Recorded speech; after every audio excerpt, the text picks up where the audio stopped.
দু একটি দলের উপরে ভিত্তি করে দু একটি দলের কথায় সংস্কারের নকশায় পরিবর্তন আনা যাবে না।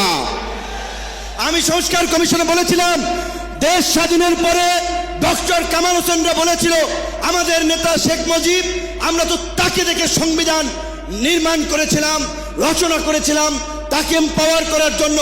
আজকে সংস্কার কমিশনকে বারবার আমরা বলতে চাই, দু একটি দলকে প্রাধান্য দিয়ে বেশিরভাগ জনগণের আকাঙ্ক্ষার বিপরীতে গিয়ে কোনো সিদ্ধান্ত বাস্তবায়নের দুঃসাহস দেখাবেন না।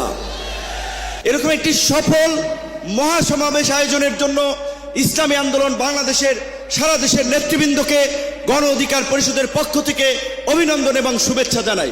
অভিনন্দন এবং শুভেচ্ছা জানাই ইসলামী আন্দোলনের পীর সাহেবকে এবং তার সাথে অন্যান্য সিনিয়র নেতৃবৃন্দকে, যারা আজকের ইসলামী আন্দোলনের এই সমাবেশে বাংলাদেশের প্রায় সকল মত পথের রাজনৈতিক দলের নেতৃবৃন্দকে এই মঞ্চে একত্রিত করেছেন।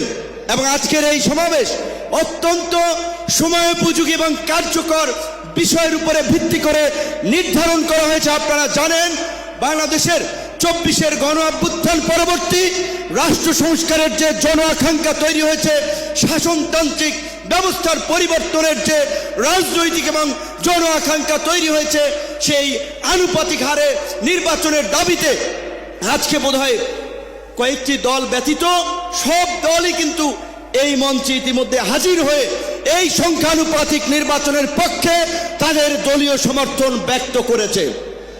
আমরা পরিষ্কারভাবেই সংস্কার কমিশনকে বলতে চাই, সমাবেশ শুধু একটা দলের দেখেছেন, সবেমাত্র শুরু হয়েছে। ইসলামী আন্দোলন আজকে করেছে, 19 তারিখ জামাত করবে, তারপরে গণ অধিকার পরিষদ করবে। রাষ্ট্র সংস্কার এবং জন আকাঙ্ক্ষার বাস্তবায়নে সমস্ত রাজনৈতিক দলগুলো জনসমাবেশের মাধ্যমে এই সরকারকে তাদের সমর্থন দেখিয়ে দেবে।